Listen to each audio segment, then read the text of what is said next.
High friends, welcome to Shri Kannada YouTube channel. Sharada serial ನಾಳಿನ ಸಂಚಿಕೆಯಲ್ಲಿ ಏನಾಗ್ತಿದೆ ಅಂತ ನೋಡೋಣ ಬನ್ನಿ. ನೀವೇನಾದರೂ ನಮ್ಮ ಚಾನಲ್ನ ಫಸ್ಟ್ ಟೈಮ್ ನೋಡ್ತಾ ಇದ್ದರೆ ದಯವಿಟ್ಟು ಸಬ್ಸ್ಕ್ರೈಬ್ ಮಾಡ್ಕೊಳ್ಳಿ. ಸಬ್ಸ್ಕ್ರೈಬ್ ಮಾಡಿಕೊಂಡು ತಪ್ಪದೇ ಬೆಲ್ ಐಕಾನ್ ಕ್ಲಿಕ್ ಮಾಡಿ. ಸೀರಿಯಲ್ ತುಂಬ ಚೆನ್ನಾಗಿ ಮೂಡಿ ಬರ್ತಾ ಇದೆ. ಶಾರದಾ ಮತ್ತು ಸಿದ್ದು, ದೀಪು 3 ಜನನೂ ಮಲ್ಕೊಂಡಿರ್ತಾರೆ. ಒಂದು ಹೊತ್ತಲ್ಲಿ ಎಚ್ಚರಿಕೆ ಆಗುತ್ತೆ ಸಿದ್ದುಗೆ. ಏನಿದು ಶಾರದವ್ರು ಕಾಣಿಸ್ತಾ ಇಲ್ವಲ್ಲ ಅಂತ ನೋಡ್ತಾನೆ. ಆವಾಗ ಶಾರದವ್ರು ಏನಾದ್ರು ವಾಶ್ರೂಮ್ಗೆ ಹೋಗಿರ್ಬೋದಾ ಅಂತ ಶಾರದವ್ರೆ ಅಂತ ಕರೀತಾನೆ. ಅವಾಗ ಏನು ಸೌಂಡ್ ಬರೋದಿಲ್ಲ. ಅವಾಗನೇ ಅವನು ಎದ್ದು ಬಂದ್ಬಿಟ್ಟು ಡೋರ್ನ ಹತ್ರ ನೋಡ್ತಾನೆ, ವಾಶ್ರೂಮ್ ಹತ್ರನೂ ಇಲ್ವಲ್ಲ, ಎಲ್ಲೋದ್ರು ಇವರು, ಏನಾದರೂ ಇಷ್ಟೊತ್ತಿಗೆ ಕೆಲಸ ಮಾಡೋದಕ್ಕೇನಾದ್ರು ಹೋಗ್ಬಿಟ್ರ ಅಂತ ಹೇಳ್ಬಿಟ್ಟು ಕೆಳಗಡೆಗೆ ಬರ್ತಾನೆ. ಕೆಳಗಡೆ ಬಂದ್ಬಿಟ್ಟು ಅಡುಗೆ ಮನೆ ಹತ್ರ ಎಲ್ಲ ನೋಡ್ತಾನೆ, ಅಲ್ಲೂ ಇರೋದಿಲ್ಲ. ಶಾರದವ್ರೆ ಅಂತ ಕರಿತಾ ಇರ್ತಾನೆ. ಇವಾಗ ಜೋರಾಗಿ ಯಾರನ್ನಾರ ಕರೆದ್ರೆ ಮನೆಯವರೆಲ್ಲ ಎಚ್ಚರಿಕೆ ಆಗ್ಬಿಡ್ತಾರೆ, ಏನಪ್ಪ ಮಾಡೋದು ಅಂತ ಟೆನ್ಷನ್ ಆಗ್ತಾ ಇರುತ್ತೆ. ಫೋನ್ ಮಾಡೋಣ ಇರು ಅಂತ ಹೇಳ್ಬಿಟ್ಟು ಫೋನ್ನ ತಗೊಂಡು ಶಾರದಾ ನಂಬರ್ ಫೋನ್ ಮಾಡ್ತಾನೆ. ಅವಾಗ ಫೋನು ಮೇಲ್ಗಡೆನೆ ಬಡ್ಕೊತಾ ಇರುತ್ತೆ. ರೂಮಲ್ಲೇ ಇರ್ಬೋದಾ ಅಂತ ಹೇಳಿ ವಾಪಸ್ ತಿರ್ಗಾ ರೂಮಲ್ಲಿ ಹೋಗಿ ನೋಡ್ತಾನೆ, ಫೋನ್ ಅಲ್ಲೇ ಇರುತ್ತೆ. ಅಯ್ಯೋ, ಫೋನ್ ಇಲ್ಲೇ ಬಿಟ್ಬಿಟ್ಟು ಹೋಗಿದ್ದಾರಲ್ಲಪ್ಪ ಅಂತ ತಿರ್ಗಾ ಎಲ್ಲ ಕಡೆನೂ ಹುಡುಕ್ತಾ ಇರ್ತಾನೆ. ಅವಾಗ ಹಿಂದಗಡೆಯಿಂದ ಬಂದು ಶಾರದವರು ಅವ್ರನ್ನ ಬೆನ್ಬಿಡ್ತಾರೆ. ಅವಾಗ ಶಾರದವ್ರೆ, ಎಲ್ಲೋಗಿದ್ರಿ ನೀವು, ನಾನು ಎಲ್ಲೆಲ್ಲ ಹುಡುಕ್ತೆ ಗೊತ್ತಾ ನಿಮ್ಮನ್ನ ಅಂತ ಕೇಳ್ತಾ ಇರ್ತಾನೆ. ಅಯ್ಯೋ ಸರ್, ನಂಗೆ ನಿದ್ದೆ ಬರ್ತಾ ಇರಲಿಲ್ಲ, ಅದಕ್ಕೆ ಸ್ವಲ್ಪ ಆಚೆ ಹೋಗಿದ್ದೇನೆ, ಗಾಳಿ ತೊಗೊಂಬರೋಣ ಫ್ರೆಶ್ ಆಗಿ ಅಂತ ಹೇಳ್ತಾ ಇರ್ತಾಳೆ. ಸಿದ್ದು ಯೋಚನೆ ಮಾಡ್ತಾ ಇರ್ತಾನೆ, ಸರ್ ನಂಗೆ ನಿದ್ದೆ ಬರ್ತಾ ಇದೆ, ಬನ್ನಿ ನಾವು ರೂಮ್ಗೆ ಹೋಗೋಣ ಅಂತ ಹೇಳ್ಬಿಟ್ಟು ಅವಳು ರೂಮ್ ಕಡೆಗೆ ನೆಡ್ಕೊಂಡು ಹೋಗ್ತಾ ಇರ್ತಾಳೆ. ಆವಾಗ ಸಿದ್ದು ಯೋಚನೆ ಮಾಡ್ತಾ ಇರ್ತಾನೆ, ಶಾರದವ್ರು ಏನಾದ್ರು ಸುಳ್ಳು ಹೇಳ್ತಾ ಇದ್ದಾರಾ, ಯಾಕೆ ಈ ಥರ ಹೇಳಿದ್ರು, ಅವರು ಅಲ್ಲಿ ನಾವು ಒಟಾರದಲ್ಲಿ ಇರ್ಬೇಕಾದ್ರೂ ಈ ಥರ ಎಲ್ಲ ಯಾವತ್ತೂ ಮಧ್ಯರಾತ್ರಿಲಿ ಎದ್ಬಿಟ್ಟು ಆಚೆ ಕಡೆ ಎಲ್ಲ ಓದೋರೇ ಅಲ್ಲ, ಇವಾಗ ಮಾತ್ರ ಯಾಕೆ ಈ ಥರ ಮಾಡ್ತಿದ್ದಾರೆ, ನನ್ನ ಹತ್ರ ಏನಾರು ವಿಷಯನ ಮುಚ್ಚಿಕ್ತಾ ಇದ್ದಾರಾ ಅಂತ ಯೋಚನೆ ಮಾಡ್ತಾ ಇರ್ತಾನೆ. ಸರ್ ಟೈಮ್ ಆಯಿತು ಬನ್ನಿ ಅಂತ ಕರಿತಾಳೆ. ಇವನು ವಾಪಸ್ಸು ರೂಮ್ಗೆ ಹೋಗ್ತಾನೆ. ಶಾರದವ್ರು, ಇನ್ಮೇಲೆ ನಿಮ್ಗೇನಾದರೂ ಆಚೆ ಹೋಗ್ಬೇಕು ಅನ್ಸಿದ್ರೆ ನನ್ನನ್ನು ಕರೀರಿ, ನಾನು ಬರ್ತೀನಿ ನಿಮ್ಮ ಜೊತೆಗೆ ಅಂತ ಹೇಳ್ತಾ ಇರ್ತಾನೆ. ಅಯ್ಯೋ ಸರ್, ಇವತ್ತೊಂದು ದಿವಸ ನಿದ್ದೆ ಬಂದಿಲ್ಲ ಅಂತ ಓದೆ ಅಷ್ಟೇ, ನನಗೇನು ಯಾವಾಗಲೂ ನಿದ್ದೆ ಬರುತ್ತೆ, ನಿಮ್ಮ ಮನಿಕೊಳ್ಳಿ ಅಂತ ಹೇಳ್ಬಿಟ್ಟು ಇಬ್ಬರು ಮಲ್ಕೊತಾರೆ. ಬೆಳಗ್ಗೆನೆ ಎದ್ದು ಅಡುಗೆ ಮಾಡ್ತಾ ಇರ್ತಾಳೆ. ಅಡುಗೆ ಮಾಡ್ತಾ ಇರ್ಬೇಕಾದ್ರೆ ಅಲ್ಲಿಗೆ ಪಾರಿಜಾತ ಬರ್ತಾಳೆ. ಪಾರಿಜಾತ ಬಂದ್ಬಿಟ್ಟು, ನನಗೆ ತಲೆನೋವ್ತಾ ಇದೆ, ಕಾಫಿ ಮಾಡಿಕೊಡಿ ಅಂತ ಕೇಳ್ತಾಳೆ. ಆವಾಗ ಸ್ಟವ್ ಅಲ್ಲೇ ಇದೆ, ಎಲ್ಲನೂ ಐಟಮ್ಸ್ ಅಲ್ಲೇ ಇದೆ, ನೀವೇ ಮಾಡ್ಕೊಳ್ಳಿ ಅಂತ ಹೇಳ್ತಾಳೆ. ಕೊಬ್ಬು ನಿನಗೆ, ನಾವು ಹೇಳಿದ ಕೆಲಸ ಮಾಡೋದಕ್ಕೆ ನೀನು ಈ ಮನೇಲಿರೋದು, ಅದನ್ನು ಬಿಟ್ಬಿಟ್ಟು ನೀನು ನನಗೆ ಕಾಫಿ ಮಾಡ್ಕೊಡಲ್ಲ ಅಂತೀಯ ಅಂತ ಜೋರು ಮಾಡ್ತಾ ಇರ್ತಾಳೆ. ಆಗ ಅಲ್ಲಿ ಸಿದ್ದು ಬರ್ತಾನೆ. ನನ್ನ ಹೆಂಡತಿ ಎಲ್ಲರೂ ಹೇಳಿದ್ನ ಮಾಡೋದಕ್ಕೆ ಅಂತ ಇರೋ ಕೆಲಸದವಳಲ್ಲ, ಅವಳು ಈ ಮನೆ ಸೊಸೆ ಅನ್ನೋದು ನೆನಪಿರಲಿ ಅಜ್ಜಿ ಅಂತ ಹೇಳ್ತಾ ಇರ್ತಾನೆ. ಎಲ್ಲದಕ್ಕೂ ಹೆಂಡ್ತಿನ ವಹಿಸ್ಕೊಂಡು ಇವನೊಬ್ಬ ಬಂದ್ಬಿಡ್ತಾನೆ ಅಂತ ಹೇಳ್ಬಿಟ್ಟು ಪಾರಿಜಾತ ಅಲ್ಲಿಂದ ಹೊಂಟೋಗ್ಬಿಡ್ತಾಳೆ. ಆವಾಗ ಸರ್ ನಿಮ್ಗೇನಾದ್ರು ಬೇಕಿತ್ತಾ ಅಂತ ಕೇಳ್ತಾಳೆ. ಏನಿಲ್ಲ ಶಾರದವ್ರೆ, ಅಡುಗೆ ಮಾಡೋದಕ್ಕೆ ನಿಮ್ಗೆ ಏನಾದರೂ ಸಹಾಯ ಮಾಡಲಾ ಅಂತ ಕೇಳ್ತಾ ಇರ್ತಾನೆ. ಸರ್ ನೀವು ಅವತ್ತೇ ಹೆಲ್ಪ್ ಮಾಡಿದ್ದೇನೆ ಸಾಕು, ಇವಾಗ ನಾನೇ ಎಲ್ಲ ಮಾಡ್ಕೊತೀನಿ, ನೀವು ಹೋಗಿ ಇಲ್ಲಿಂದ ಅಂತ ಹೇಳ್ತಾಳೆ. ದೀಪು ಹತ್ರ ಮಾತಾಡ್ತಿರ್ತಾಳೆ. ನಾನು ತಗೊಟ್ಟಿದ್ದ ಡಾಲ್ಸ್ ಎಲ್ಲ ನಿಂಗೆ ಇಷ್ಟ ಆಯ್ತಾ ಅಂತ ಕೇಳ್ತಿರ್ತಾಳೆ. ಆವಾಗ ನೀವು ತಗೊಟ್ಟಿದ್ದ ಡಾಲ್ಸ್ ಎಲ್ಲ ತುಂಬ ಚೆನ್ನಾಗಿದೆ ಅಂತ ಹೇಳ್ತಾ ಇರ್ತಾಳೆ. ಏನು ಮಾಡ್ತಾ ಇದೀಯಾ ಅಂತ ಕೇಳ್ತಾಳೆ. ಆವಾಗ ಡ್ರಾಯಿಂಗ್ ಮಾಡ್ತಾ ಇದ್ದೀನಿ ಅಂತ ದೀಪು ಹೇಳ್ತಾಳೆ. ಆವಾಗ ನೋಡ್ಬಿಟ್ಟು, ವಾವ್ ಸೂಪರ್ ಆಗಿದೆ, ಎಷ್ಟು ಚೆನ್ನಾಗಿ ಡ್ರಾಯಿಂಗ್ ಮಾಡ್ತೀನಿ ನೀನು ಅಂತ ಹೇಳ್ತಾ ಇರ್ತಾಳೆ. ಹೌದು, ನನಗೆ ಡ್ರಾಯಿಂಗ್ ಅಂದರೆ ತುಂಬ ಇಷ್ಟ ಅಂತ ಹೇಳ್ತಾ ಇರ್ತಾಳೆ. ಶಾರದಾ ಎಲ್ಲ ಕೆಲಸ ಮುಗಿಸ್ಬಿಟ್ಟು ರೂಮಿಗೆ ಬರ್ತಾಳೆ. ಆವಾಗ ಸಿದ್ಧಾರ್ಥ, ಶಾರದವ್ರೆ ನೀವೇ ಎಲ್ಲ ಕೆಲಸ ಮಾಡಬೇಕಾ, ನೀವೆಲ್ಲ ಕೆಲಸ ಮಾಡಿ ನಿಮ್ಮ ಕೈಯೆಲ್ಲ ಎಷ್ಟೇ ನೋವಾಗಿರುತ್ತೆ ಅಂತ ಹೇಳಿ ಕೈನ ಇಟ್ಕೊತಾನೆ. ಸರ್ ನನಗೇನೂ ಆಗಿಲ್ಲ, ನನಗಿದೆಲ್ಲ ಏನು ದೊಡ್ಡ ಕೆಲಸ ಅಲ್ಲ, ಹಳ್ಳೀಲಿ ನಾನು ಇದಕ್ಕಿಂತ ಜಾಸ್ತಿ ಕೆಲಸ ಮಾಡ್ತಾಯಿದ್ದೆ, ನೀವು ಅದ್ರ ಬಗ್ಗೆ ತಲೆ ಕೆಡ್ಸ್ಕೊಬೇಡಿ ಅಂತ ಹೇಳ್ತಾ ಇರ್ತಾಳೆ. ಆವಾಗ ಆದ್ರೂ ನೀವು ಇಷ್ಟೊಂದು ಕೆಲಸ ಮಾಡೋದು ನನ್ನ ಕೈಯಲ್ಲಿ ನೋಡ್ಕೊಂಡಿರೋದಕ್ಕೆ ಆಗ್ತಾಯಿಲ್ಲ ಶಾರದವ್ರೆ, ನಿಮ್ಮ ಎಲ್ಲರೂ ಒಂದೊಂದು ಕೆಲಸ ಹೇಳ್ತಾ ಇರ್ತಾರೆ, ನಿಮ್ಮನ್ನ ಒಂಚೂರು ಫ್ರೀಯಾಗಿ ಕೂತ್ಕೊಳ್ಳೋದಕ್ಕೆ ಬಿಡೋದೇ ಇಲ್ಲ ಅಂತ ಹೇಳ್ತಾ ಇರ್ತಾನೆ. ನನಗೇನು ಆಗಲ್ಲ ಸರ್, ನೀವು ಮಲ್ಕೊಳ್ಳಿ ಅಂತ ಹೇಳ್ಬಿಟ್ಟು ಏಳು ಮಲ್ಕೊತಾಳೆ. ಮಧ್ಯರಾತ್ರಿಲಿ ಒಂದು ಹೊತ್ತಿಗೆ ಎದ್ದುಬಿಟ್ಟು ಬೇಗ ಅಡುಗೆ ಮನೆಗೆ ಹೋಗ್ತಾಳೆ. ಅಡುಗೆ ಮನೆಗೆ ಹೋಗ್ಬಿಟ್ಟು ಊಟದ ಬಾಕ್ಸ್ ಎಲ್ಲ ರೆಡಿ ಮಾಡ್ಕೊತಾ ಇರ್ತಾಳೆ. ಆಗ ಸಿದ್ದುಗೂ ಎಚ್ಚರಿಕೆ ಆಗುತ್ತೆ. ಆಗ ಶಾರದವ್ರು ಇರೋದಿಲ್ಲ.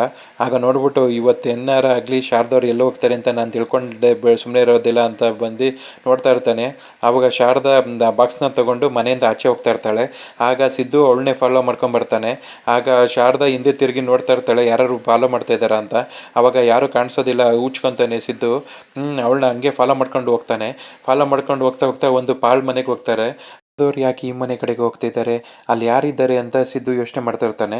ಅವಾಗ ಅವಳು ಒಳಗಡೆಗೆ ಹೋಗ್ತಾಳೆ. ಒಳಗಡೆಗೆ ಹೋಗ್ಬಿಟ್ಟು, ನನಗೆ ನಿಮ್ಮ ಬಾಕ್ಸ್ನ ತೊಗೊಂಬರೋಷ್ಟರಲ್ಲಿ ಸಾಕಾಗೋಯ್ತು, ಇಷ್ಟೊತ್ತಲ್ಲಿ ಬರೋದು ತುಂಬ ಕಷ್ಟ ಆಗ್ತಾಯಿದೆ ಅಂತ ಹೇಳ್ತಿರ್ತಾಳೆ. ಅಯ್ಯೋ ನೀನು ಯಾಕಮ್ಮ ಇಷ್ಟೊಂದೆಲ್ಲ ಕಷ್ಟಪಡ್ತಾ ಇದೆಯಾ, ನೀನು ಬಂದಿಲ್ಲ ಅಂದರೂ ನಡೆಯುತ್ತೆ ಅಂತ ಹೇಳ್ತಿರ್ತಾನೆ. ಆವಾಗ ನೀವು ಆದಷ್ಟು ಬೇಗ ಹುಷಾರಾಗಬೇಕು ಅಂತ ಹೇಳ್ತಾ ಇರ್ತಾಳೆ. ಅವ್ನು ಊಟ ಮಾಡಿ ಕಂಪ್ಲೀಟ್ ಆಗುತ್ತೆ. ಶಾರದವ್ರು ಯಾರನ್ನ ಮಾತಾಡ್ತಿದ್ದಾರೆ ಅಂತ ಯೋಚನೆ ಮಾಡ್ತಿರ್ತಾನೆ ಸಿದ್ದು. ಆವಾಗ ಬಾಕ್ಸ್ ತೊಗೊಂಡು, ಸರಿ ಟೈಮ್ ಆಯಿತು ನಾನು ಹೊಡ್ತೀನಿ ಅಂತ ಹೇಳ್ಬಿಟ್ಟು ಶಾರದಾ ಅಲ್ಲಿಂದ ಹೊಡ್ತಾಳೆ. ಅವಳು ಆಚೆ ಹೋಗ್ತಿದ್ದಂಗೆ ಸಿದ್ದು ಒಳಗಡೆ ಎಂಟ್ರಿ ಕೊಡ್ತಾನೆ. ಒಳಗಡೆ ಬಂದ್ಬಿಟ್ಟು ನೋಡಿದ್ರೆ ಅಲಕ್ಷ್ಯ ಮಲ್ಕೊಂಡಿರ್ತಾನೆ. ಅಯ್ಯೋ ಸಿದ್ದು ನೀನಾ ಅಂತ ಕೇಳ್ತಾನೆ. ಅವಾಗ ಹೌದು ಮಾವ ನಾನೇನೆ, ಇಲ್ಲಿ ಇದ್ದೀರಾ ನೀವು ಅಂತ ಕೇಳ್ತಾ ಇರ್ತಾನೆ. ಅವಾಗ ಹೌದು ಸಿದ್ದು ಅಂತ ಹೇಳಿ ಅವ್ನು ನಡೆದಿರೋ ವಿಷಯನೆಲ್ಲ ಹೇಳ್ತಾನೆ. ನಿಮ್ಮ ಮನೇಲಿ ತುಂಬ ದೊಡ್ಡ ಮೋಸ ನಡೆದಿದ್ಯಪ್ಪ. ನಿಮ್ಮ ಮನೆ ನಿಜವಾದ ಮನೆ ಮಗಳು ಬಂದು ಶಾರದಾ ಚಿಕ್ಕವಳಾಗಿದ್ದಾಗಲೇ ಅವಳನ್ನ ತೊಗೊಂಡೋಗಿ ನಾನು ಬೇರೆ ಕಡೆ ಕಸದ ಬಟ್ಟಿಲಿ ಹಾಕ್ಬಿಟ್ಟು ನನ್ನ ಮಗಳನ್ನ ತೊಗೊಂಡೋಗಿ ಅಲ್ಲಿ ಮಲಗಿಸ್ದೆ. ಅವಳು ಇವತ್ತು ಜ್ಯೋತಿಕಂತರ ಕೆಟ್ಟ ಜೀವಿಯಾಗಿ ಎಲ್ರಿಗೂ ಹಿಂಸೆ ಕೊಡ್ತಾ ಇದ್ದಾಳೆ. ಅವಳಷ್ಟು ಮಹಾಪಾಪಿ ಯಾರೂ ಇಲ್ಲ ಅಂತ ಹೇಳ್ತಾ ಇರ್ತಾನೆ. ಆವಾಗ ಶಾರದಾ ಅವರು ನನ್ನ ಸ್ವಂತ ಅತ್ತೆ ಮಗಳ ಅಂತ ತಿಳ್ಕೊಂಡು ಸಿದ್ದುಗೆ ತುಂಬ ಖುಷಿ ಆಗ್ತಾ ಇರುತ್ತೆ. ಸರಿ ನೀವು ಇದನ್ನೆಲ್ಲ ಹೇಳಿದ್ದು ತುಂಬ ಒಳ್ಳೇದಾಯಿತು, ನನಗೆ ಈ ವಿಷಯ ಗೊತ್ತೇ ಇರಲಿಲ್ಲ ಅಂತ ಹೇಳ್ತಾನೆ. ನಾನು ಶಾರದಂಗೆ ಈ ವಿಷಯನ ತುಂಬ ದಿವಸದಿಂದನೇ ಹೇಳಿದೆ, ಆದರೆ ನಾನು ಈ ವಿಷಯನ ಎಲ್ಲಿ ಶಾರದಂಗೆ ಹೇಳ್ಬಿಡ್ತೀನಿ ಅಂತಲೇ ಆ ಜ್ಯೋತಿಕಾ ನನ್ನ ಆಕ್ಸಿಡೆಂಟ್ ಮಾಡಿಸಿದ್ಲು. ಆಕ್ಸಿಡೆಂಟ್ ಮಾಡಿದಾಗ ನಾನು ಅಲ್ಲೇ ಬಿದ್ದು ನಾನು ಇನ್ನೇನು ಸತ್ತೋಗ್ಬೇಕಾಗಿತ್ತು. ಆಗ್ಲೂ ದೇವತೆ ಥರ ಬಂದು ನನ್ನ ಶಾರದಾ ಕಾಪಾಡಿದ್ಲು. ಅವಳು ಕಾಪಾಡಿದ್ದಕ್ಕೆ ನೋಡಪ್ಪ ನಾನು ಇವತ್ತು ಇನ್ನೂ ಜೀವಂತವಾಗಿದ್ದೀನಿ ಅಂತ ಹೇಳ್ತಿರ್ತಾನೆ.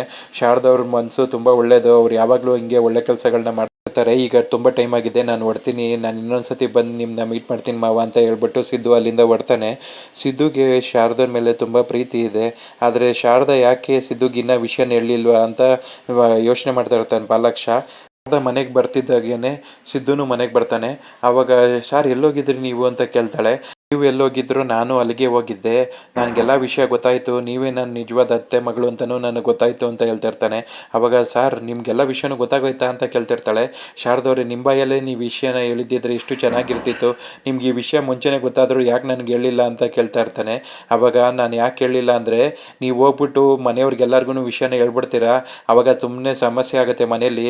ಈಗ ಆಲ್ರೆಡಿ ಸುಮಿತ್ರಮ್ಮಂಗೆ ನನ್ನ ಮೇಲೆ ಒಳ್ಳೆ ಅಭಿಪ್ರಾಯ ಇಲ್ಲ, ಅವ್ರನ್ನೆಲ್ಲ ಸರಿ ಮಾಡಿ ಆಮೇಲೆ ನೋಡಿಕೊಂಡು ವಿಷಯನ ಹೇಳೋಣ ಅಂತ ನಾನು ಸುಮ್ಮನೆ ಆಗಿದ್ದೆ ಅಂತ ಹೇಳ್ತಿರ್ತಾಳೆ.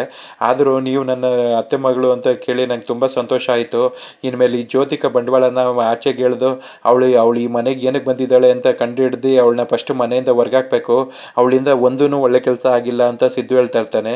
ಅದನ್ನ ನಾವು ಇಮಿಡಿಯೇಟ್ಲಿ ದುಡುಕಿ ಮಾಡೋದಕ್ಕೆ ಹೋಗ್ಬಾರ್ದು ಸರ್, ಯೋಚನೆ ಮಾಡಿ ಎಲ್ಲನೂ ನಿಧಾನಕ್ಕೆ ನಿಭಾಯಿಸೋಣ ಅಂತ ಶಾರದಾ ಹೇಳ್ತಾ ಇರ್ತಾಳೆ. ಆವಾಗ ಸಿದ್ದುಗೆ ತುಂಬ ಸಂತೋಷ ಆಗ್ತಾ ಇರುತ್ತೆ. ಅಲ್ಲಿಗೆ ಈ ಸಂಚಿಕೆ ಕಂಪ್ಲೀಟ್ ಆಗುತ್ತೆ ಫ್ರೆಂಡ್ಸ್. ನೀವೇನಾದರೂ ನಮ್ಮ ಚಾನಲ್ನ ಫಸ್ಟ್ ಟೈಮ್ ನೋಡ್ತಾ ಇದ್ದರೆ ದಯವಿಟ್ಟು ಸಬ್ಸ್ಕ್ರೈಬ್ ಮಾಡ್ಕೊಳ್ಳಿ. ಸಬ್ಸ್ಕ್ರೈಬ್ ಮಾಡಿಕೊಂಡು ತಪ್ಪದೇ ಬೆಲ್ ಐಕಾನ್ ಕ್ಲಿಕ್ ಮಾಡಿ. ಶಾರದಾ ಮತ್ತು ಸಿದ್ದು ಇಬ್ಬರು ಸೇರಿಕೊಂಡು ಜ್ಯೋತಿಕಾ ಮತ್ತು ಪಾರಿಜಾತಂಗೆ ಮಣ್ಣು ಮುಕ್ಕಿಸ್ಬೇಕು. ಇವರಿಬ್ಬರು ಆಡಿದ್ದೇ ಆಟ ಅಂತ ಎಲ್ಲರಿಗೂ ಬೇಕಾದಂಗೆಲ್ಲ ಕೆಲಸ ಮಾಡಿಕೊಂಡು ಜ್ಯೋತಿಕಾ ಮಾತ್ರ ಪ್ರಾಣ ತೆಗಿಯೋ ಲೆವೆಲ್ಗೆ ಕೆಟ್ಟ ಕೆಲಸಗಳನ್ನ ಮಾಡ್ತಾ ಇದ್ದಾಳೆ.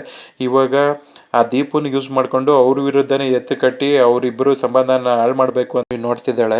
ಈಗ ದೀಪು ಅವಳ ಜೊತೆ ಸೇರಿಕೊಂಡು ಶಾರದಾ ಮತ್ತು ಸಿದ್ದು ಮಧ್ಯೆ ಮುಳ್ಳಾಗ್ತಾಳ, ಅಥವಾ ಅವಳ ಜೊತೆ ಎಷ್ಟಿರಬೇಕೋ ಅಷ್ಟು ಪ್ರೀತಿಯಿಂದ ಇದ್ದು ಅವ್ರ ಅಪ್ಪ ಅಮ್ಮನ ಜೊತೆ ಯಾವಾಗಲೂ ಖುಷಿಯಾಗಿರ್ತಾಳೆ. ಏನಾಗುತ್ತೆ ಅಂತ ಕಾದು ನೋಡಬೇಕು ಫ್ರೆಂಡ್ಸ್. ಇದ್ರ ಬಗ್ಗೆ ನಿಮ್ಮ ಒಪಿನಿಯನ್ಸ್ನ ಕಮೆಂಟ್ ಬಾಕ್ಸಲ್ಲಿ ತಿಳಿಸಿ.